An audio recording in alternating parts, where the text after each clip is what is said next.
Welcome back to part 3 of our interview with Mike MICHALOWICZ, where he tells us the 4 Ds of business, including one that everyone overlooks, in addition to why productivity isn't the key to freedom in your business. Keep it right here. Part 3 is just around the corner. Welcome to this edition of Peak Performers Podcast with your host, Thor Conklin. Thor will be sharing the necessary tools, strategies, and psychology you'll need to become a peak performer in any area of your life or business. Thor Conklin here. We give you the tricks, the tips, the tools, the strategy, the technology, and the psychology peak performers use in order to get more done and execute at the highest level. If you know what to do but struggle with getting it all done, or simply want to raise your game to the next level, this podcast is for you. Sit back and enjoy. I want to ask you a question because this comes up an awful lot with people that I run into. And there seems to be a demographic here, which is kind of the young tech stars, right? The best part of their business skill set is actually raising money.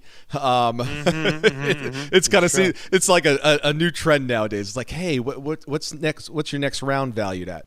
And I get into discussions about profitability. They're like, we don't care about profitability. We're just all about growing the business. And a matter of fact, if we were profitable, our investors would be mad at us because we're not growing fast enough. Oh my God, it kills me. Right? I mean, you've heard this discussion or argument. Give me your thoughts. Yeah, so I hear it so often, and it just kills me because this is so ingrained. It's like the formula, like, sales minus expense equals profit. They said that's the only formula that exists. And I'm like, no. But people don't believe me. Some people don't believe me. When it comes to it takes money to make money, that is also so entrenched that if I want to grow, I got to spend more. And here's the shocking reality. We have now over 50,000 companies doing profit first. Now, that's an estimate. We actually think it's a low estimate. We think it's higher than that. We have 2,000 documented case studies. And that's where the real juice comes from. We've gone through these case studies and find that consistently businesses that focus on profitability first, profit first, outgrow their competition. They actually grow faster than their competitors. Here's the fallacy of plow everything back into the business. That means we have to spend it all. Basically, they're saying spend everything. So the obligation or the drive is to spend things, but we don't prudently investigate which things will give us the biggest yield. So you just got to push money back in the business, grow. When you take your profit first, alternatively, and there's less money to put in the business, now you have to say, well, what are the things that result in this profit? Those Facebook ads that everyone's talking about, they may not be good for me. I should be doing, direct mail campaigns because the last 15 that we did all yielded in a 20% or 200% return. Therefore, it's a calculable thing. Let's do more of that. And you start putting monies into things that work. So when someone says, I just got to grow, I'm saying, well, tell me what results in the rapid growth. What specifically is measurable? Why don't you bring all your money into that? And inevitably, they don't know. Businesses that take their profit first are forced to figure out what's working because you got to put some money into advertising or some money into growing. So those businesses have to be highly more selective. And the businesses that are more selective in how they advertise, that they have a measurable return, how they market themselves, grow faster. So again, with profit first, we're actually reverse engineering the right things to do in our business. Yeah, and you get so much more creative as well. During Thanksgiving, I was down in Miami. I was doing my annual planning, and I was in an Uber, and we were stuck in traffic. And at the corner, there was a guy with a sign. It was a pretty decent. It was probably 3 feet by 2 feet, and it was advertising roofing services. Now, this was not somebody that someone had just paid to go on the corner. He's walking up and down the line, kind of like panhandling, looking for money. Wow. But he wasn't. He had a business he was promoting, and he was handing out business cards. And he said, "Hi, my name's Bob. I'm the owner of X, Y, and Z." Oh my gosh. Right. Yeah. And he looked like the owner. Yeah. And he said, if you ever are in need of a roof or something, here's my card, here's my cell phone number. I'd love to do business with you. Wow. He stood out. And he's out there he's grinding it.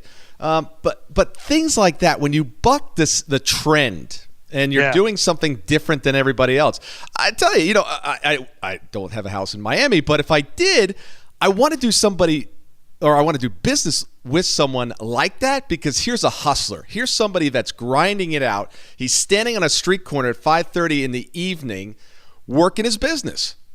It's interesting. I'm looking at that from two perspectives. First of all, what you're saying is like, wow, this is different, so it gets noticed, right? We're talking about it. If that was just a regular guy, he's getting paid $5 or $10 an hour or whatever. Right. Nope. We wouldn't talk. So it's remarkable. My other question, though, on the flip side is that the most prudent use of this person's time? Good question. Meaning, he's randomly trying to get people that want their roof repaired. Should he instead be at the the junkyard, where when shingles start coming off your roof, where people are throwing their roof shingles away? I'm just not saying this happens at junkyards, but maybe it does. Yeah. Or a dumpster. And then now he has a more targeted audience. I think he may be representative of a lot of business owners do. What I did do was kind of this, let's throw something against the wall and see what sticks. But we're constantly doing that, as opposed to once something sticks, sticking with that.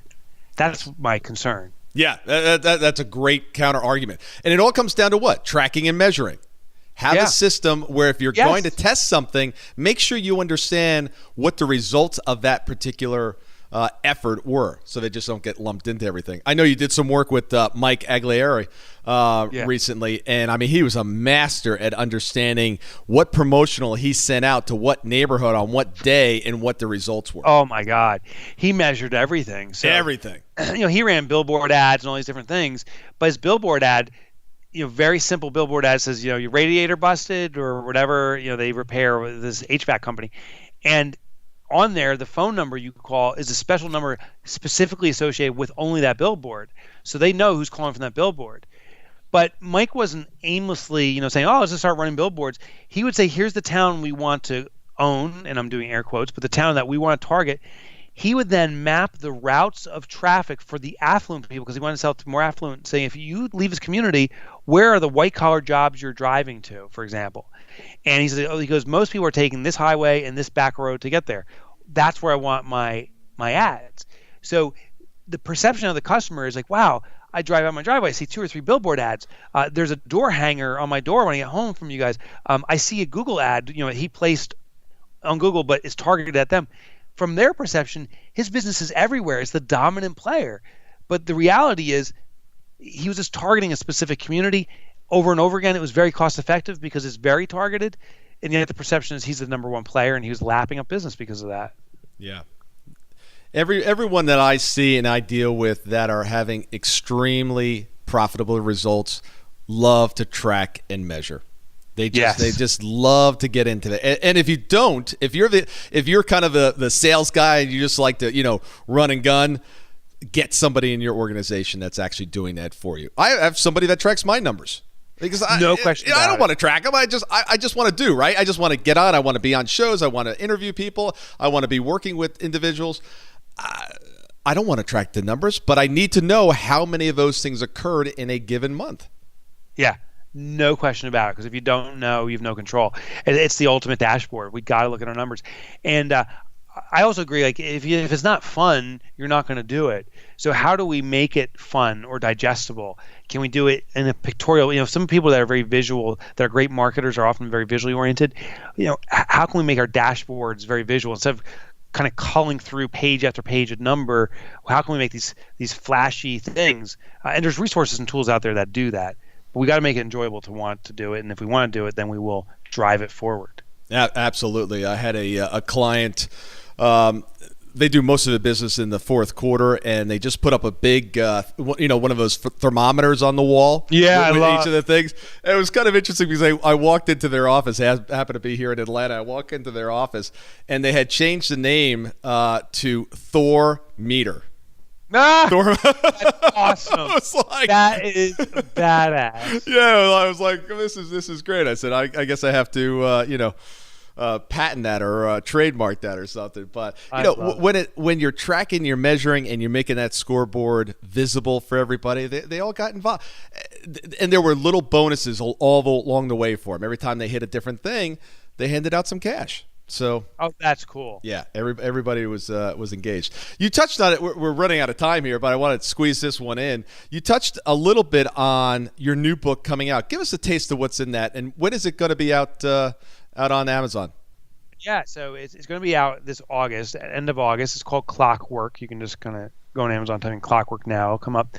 And it's interesting. So people are coming to me, my readers are coming to me and saying, Mike, I filed Profit First, and I'm literally more profitable than I've ever been before. And that gets me jazzed. I'm cheering. And then they say, but I got a problem. And they say, I'm working my ass off still. I'm not free of this business. So the goal was to find a way to design businesses that run themselves. That's now the subtitles, Clockwork, design your business to run itself. And what I did was study what's working, what's not working. Here's the interesting thing of what's not working. Productivity. Most businesses are oriented toward driving productivity in their employees and themselves. But here's the interesting thing I found about productivity. The more productive an individual is, the more productive you or I are, the more work we can take on. That's the result of productivity. And therefore, we take more work on. Well, when we take more work on, we have to be more productive, and then we pack on more work. It becomes kind of a trash compactor. We're trying to squeeze more and more in the same amount of space, and we become more sloppy in what we do. We feel more rushed, more urgency, and of all things, we don't free ourselves from the business. Our business becomes more and more dependent on us. So productivity, while it's important to be productive, it's not the solution to gaining independence from our business. What it is to design a business that runs itself. I call it the choreographed dance of business, coordinating our resources to complement each other. And while it's a 7-step process that I've discovered, the one core essence I want to share now that people could literally use today is the concept of what I call the QBR. It stands for the Queen Bee role. And as I was studying for Clockwork, no surprise, I found in nature again a organization that can scale very efficiently, effectively. It's not a human-based organization. It's bees. And you've probably seen it. All of a sudden, one day you see a bee kind of buzzing around. 2 days later, there's this massive hive. Well, how did they grow their organization so quickly? There's a simple rule for all the bees in the hive. Always protect the queen, because the queen serves the most important role, which is laying eggs. So that when bees' eggs are being laid, the colony can scale and grow. So the queen herself, so to speak, is not necessarily the most important bee. She's just serving the most important role. Therefore, she's protected. But if she's failing to produce, they'll knock her off. They'll find a new queen bee. It's the function of laying eggs. So what's fascinating is every bee knows first protect the queen, and only once the queen's protected, then go on and do your job, because the entire hive is contingent upon the ability to lay eggs. Well, how this translates into business is I discovered every business on this planet has a certain queen bee function or queen bee role. That one unique component of the business that elevates the business. It could be the USP, the unique selling proposition. It could be their area of innovation. It could be their zone of genius. But it's that one piece that when it gets elevated, the entire business bumps up. Here's a real world example. Doctors' offices. Next time you go to the doctor, I suspect if the doctor's office is run well, the doctor's not checking you in, the doctor's not pulling your file, the doctor's not calling your insurance company, the doctor's not even escorting you to the examining room, and the doctor's not even doing the pre-exam. It's a nurse. But the doctor, when she comes in, she'll do the quick examination and then render an opinion, because the critical role of a doctor is exam and give an opinion. And if they can do as many of those during a day, the entire organization of the doctor's office will elevate. I also went on, I'm kind of on a roll here, but I think it's important to share the detail. I went on to study hospitals, and most hospitals don't get this. Most hospitals are pulling out their emergency doctors out of the emergency room to process bills, to do other administrative tasks. And so they're kind of rotating doctors through. But that's why there's such a long waiting room in many emergency rooms, is because the doctors aren't only doing the one thing they should do. A well-run organization identifies that critical thing and the critical people or resources that are serving it, and then protect it with its life. And when that happens, the entire organization elevates. Yeah, it's so important. Stay in your genius and get people around you to do things that are outside of that and that are not producing the profits. You know, one of the things I talk about all the time is if you really truly want to own your business and not be the person that runs your business, Someone has to run the organization. And if it's not going to be you, it has to be somebody else. In order to do that, you need one thing. You need profits. If you can produce enough profits, you can bring in the professional management team to run the organization, and then you can truly be a business owner, which most people aren't. They're owned by their business because in many cases, there's not enough profits to do that. Yeah. You know, there's another little tidbit I want to share from the book. Yeah, you have to have profit. I call it the 4 Ds, and I thought this is where you're going. It wasn't, but many businesses get caught thinking there's only 3 Ds in a business. The Ds are how business runs. The first D is doing, and the business and the people in it must be doing work. If no work's being done, you can't have a business. The second level that most people think exists in a business is delegating. If you're not doing the business, you need to delegate it to others. But there's another D before that most businesses miss, and it holds them back. It's called the deciding phase of a business. The doing phase, where you're doing work, the next level up is deciding. And what deciding is where we task rabbit other people or resources to do the work. But anytime there's an anomaly, they come back to us and they ask us to decide for them.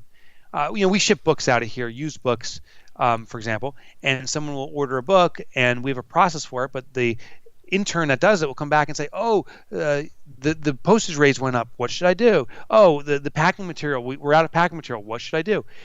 If I answer the questions for them, there's an Indian Greek goddess called Kali. It's the woman with 1 head but 8 arms. It's now one brain that's running multiple arms. It will limit my growth. What I need to move to is the next level of D, which is true delegation. And true delegation is where I assign my team members the responsibility for the outcome. I don't tell my intern follow the sequence of steps. I give him a sequence of steps that he could follow, but I say all that matters is the outcome. That the book is properly and safely shipped, that it arrives to the customer within 3 days, and then we pay the lowest cost point doing that. That's your job. And when you come across any anomaly, you have to find out the solution and fix it.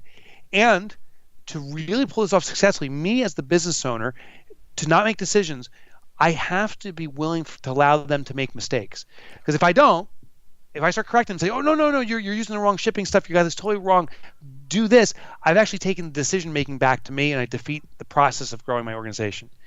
And then the last part of this I share in the book is the highest level of D, which is called design. And the design level is now where I'm strategically thinking where to put my people and resources in the right places to get the most things done, to have the biggest impact. I think about the vision that I have for my business and what I want it to achieve and how to align all my resources to get there. We as business owners need to move out of doing, that's usually where we start our business, and shift all the way up to designing, and then also rebalance our company. Someone needs to be doing, so to make sure there's enough people doing. Very few people need to be deciding for others. We need to empower our team, but a few people also need to be delegating. And our job as a business owner is to make sure that balance is always happening. Mike, I absolutely love it. We have a sign here up on the wall, and when someone comes in for asks a question, first response is, what are the 3 options that you like? Oh, I love it. And they'll come up with one, and they'll be like, well, I can't think of number 2. Well, come back when you think of number 2. And they'll come back, all right, so I got 2. Well, what's the 3rd one? I don't have that. Come back when you have that. And here's the thing. Everybody knows what the right thing to do. They understand the right thing to do. And once they have 3 options, they can pick any one they want. I've never had one that came back with an option, and I go, no, you can't do that. It's always their decision. It works. And as soon as you can get yourself out of that process, man, life changes. Yeah, I agree 100%. I love it. Well, we could keep going on and out for hours and hours, but we're at the end. You've got to go do your thing. I got to go do my thing. So I really appreciate your time. If you own a business out there, I don't even care if you own a business, even if it's just you work for somebody else. You need to take a piece of what you get and you need to put it aside, and it needs to be your profit, even if it's out of a paycheck. Get Mike's book. It's a game changer. Mike, I'm looking forward to the book in August. Thank you very much for being here today. Tell the audience how they can get a hold of you and find out more about Profit First. Oh, thank you for the opportunity to share. So all my books, all my resources are on my website, which is MikeMichalowicz.com. Here's the deal, Thor. That is the most difficult last name, I think, on the planet, and I was the guy who got it. So I figured out 2 shortcuts that listeners can use to get all the resources. Again, everything's for free. You can get downloads of my books. I used to write for the Wall Street Journal. You can get all the articles I wrote. And what you do is go to MikeMotorbike.com. That was my nickname in high school. Yeah. Mike Motorbike was my nickname in high school.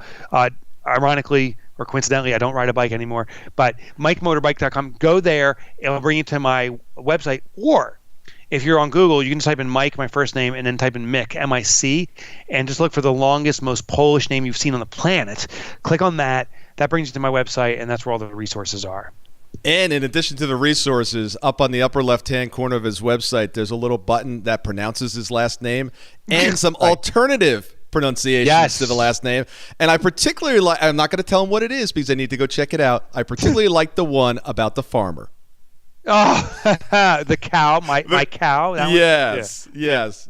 I won't say what it is either. That's a good one. Yeah, we could announce it here, but I don't want to spoil the surprise when they go to the website. Yeah, definitely go there. I appreciate it. Thanks, Mike. Thank you. Thank you so much for listening today. I really do appreciate your time, and I hope you found today's show valuable. If you would like to receive these shows automatically to your phone or to your computer, simply go to iTunes and subscribe. After listening to several of the shows, if you're so inclined, please leave us a 5-star rating, as this helps us reach additional people and spread the message. If you're truly committed to taking your life to the next level and doing whatever it takes to become a peak performer, but something's holding you back, something is blocking your way, and you just can't seem to figure out what it is, send me an email to info@thorconklin.com. And I'd be more than happy to get on the phone with you. We'll schedule a 15-minute discovery call. No obligation, no cost. I absolutely love to hear from the listeners. And if there's something I can do to help, I'd be more than happy to do that. Also, if you found something of great interest in today's show and you want to share that with your friends and family, simply go to my Facebook page, Thor Conklin. Click on the episode, hit the share button, and share it on your page. You can follow me at Twitter at Thor Conklin. The website is thorconklin.com. We're constantly adding new free resources, discussing additional tricks, tips, tools, and strategies on how to be a peak performer. Remember, I try to keep these episodes short so you can listen to them during dot time, doing other things, commuting, driving, walking, working out.